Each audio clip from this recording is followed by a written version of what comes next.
Interested in learning more about tea reading, this is a video that has some books for more exploration. So this one is a great beginner's guide. Notice that it's by Sophia Buckland. It has some interpretations in it, and it also has a full listing of symbols that you can use to reference. Now I want you to note that this book by Cicely Kent is the exact same book. So I'll actually be doing a giveaway and follow along for my next video on that. So this one, Tasseography, it's a list of references, but that's about it. So it's okay. But this book, Tea Leaf Reading, this tiny little book is my favorite. It's got references for symbols, it's got some history, it's got some lovely little illustrations in it, some poems. It is just a darling book and so cheap and accessible. I highly recommend. So follow along to enter my giveaway. So this is a great question, and no, you don't need books. However, I love books, so I tend to use them, but it doesn't necessarily need to be a tea reading only book. Like dream interpretation books, and here's a couple that I have, are just as great. Or you can Google and have the internet tell you some great suggestions. But really what it comes down to is that tea readings are like ink block tests, and that they are a practice that helps you bridge your conscious and your subconscious mind.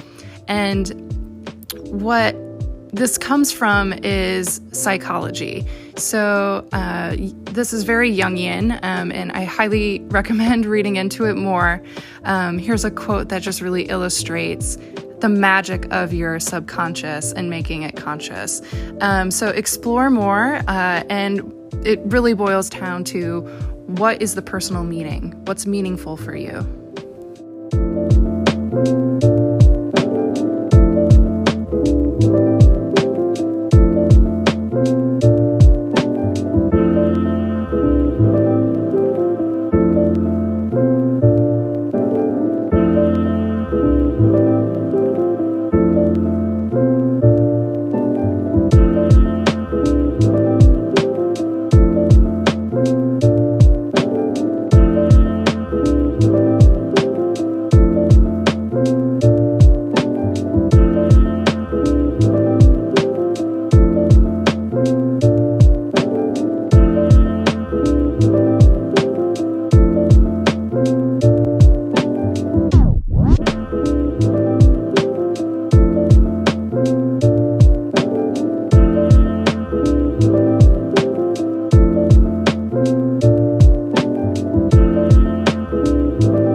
Hello, witches of all ages and stages! For this part of the divination series, we're going to be talking about Tasseomancy. Lego! Tasseomancy is a divination technique which uses tea leaves or coffee grounds. Historical examples of Tasseomancy can be found all over the world, from Asia and the Middle East all the way to England, Ireland, Scotland, and Wales. However, most historians link its origins to Romani nomad tribes that would travel along the tea and coffee trade routes. Most Tasseomancers practice their craft with just a plain white teacup. However, starting around the 19th century, potteries in England and the US started making printed teacups and saucers just for Tasseomancy. And here's how it works. First, a cup of loose leaf tea is brewed without the use of a strainer. The tea is either drunk or dumped out.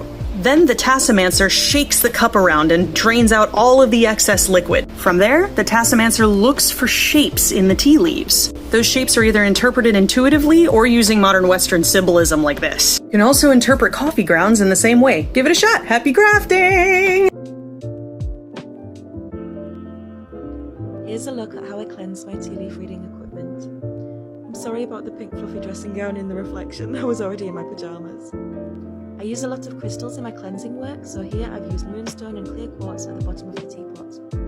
I add Himalayan salt for extra purification. The teapot then sits in the moonlight along with more clear quartz to soak up the lunar energies. As the teacup is a first-hand tool, I treat this a little differently. I use amethyst at the bottom of the cup along with more Himalayan salt. Meanwhile, I take moon water that I collected at the last full moon, boil it and fill the cup.